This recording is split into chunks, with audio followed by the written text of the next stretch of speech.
अपने जीवन में हर स्त्री को कभी ना कहीं ये लगता है कि काश वो लड़की ना रही होती। तो इसी पर 4 लाइनें।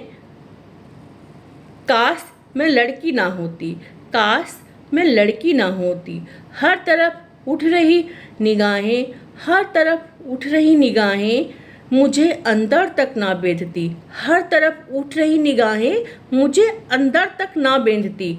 मेरी छाती हर आकर्षण का केंद्र नहीं होती, मेरी छाती हर आकर्षण का केंद्र नहीं होती। काश मैं लड़की ना होती, काश मैं लड़की ना होती।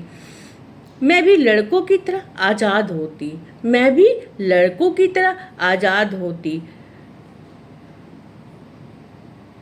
मेरे माँ बाप भी, मैं भी लड़कों की तरह आज़ाद होती और मेरे माँ बाप भी। उन्हें मेरी फिक्र में अपना चैन ना खोना पड़ता, उन्हें मेरी फिक्र में अपना चैन ना खोना पड़ता। मुझे ही ये चिंता क्यों, मुझे ही ये चिंता क्यों कि अब रात गहरी हो रही है, मुझे ही ये चिंता क्यों कि अब रात गहरी हो रही है। शाम का अंधेरा, शाम का अंधेरा मेरे ही मन में क्यों फैलता, शाम का अंधेरा मेरे ही मन में क्यों फैलता। मेरे लिए ही क्यों, मेरे लिए ही क्यों 4 दीवारी सुरक्षित है, मेरे लिए ही क्यों 4 दीवारी सुरक्षित है। जबकि डर मुझे खुद से नहीं, जबकि डर मुझे खुद से नहीं तुमसे है पुरुष, जबकि डर मुझे खुद से नहीं तुमसे है पुरुष।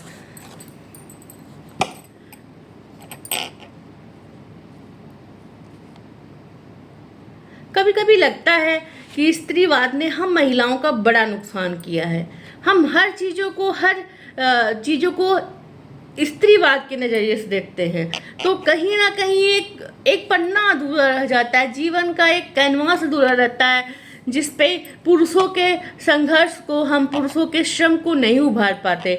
मगर हमारा संघर्ष कौन समझ सकता है, जो घर में भी असुरक्षित हैं और बाहर भी असुरक्षित हैं। हमारे लिए कौन सी सामाजिक अच्छाइयाँ हैं जो समाज ने गढ़ा है हमारे लिए। हम हर तरह से, हमें कहीं भी ऐसी कोई सोच नहीं मिलती, ऐसा कोई समाज के सोच का दायरा नहीं मिलता, विस्तार नहीं मिलता जो हमें उड़ान दे सके, हमारी पंखों को एक फैलाव दे सके, हमें एक नीला वितान दे सके। तो ये कोई बहुत शौक, बहुत अच्छे से लिखने की कोई बात नहीं है।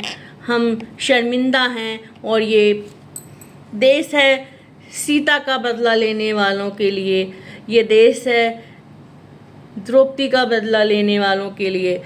हम जानते हैं जब जब भारत में स्त्रियों का अपमान हुआ है, चाहे सीता का हरण हुआ है और चाहे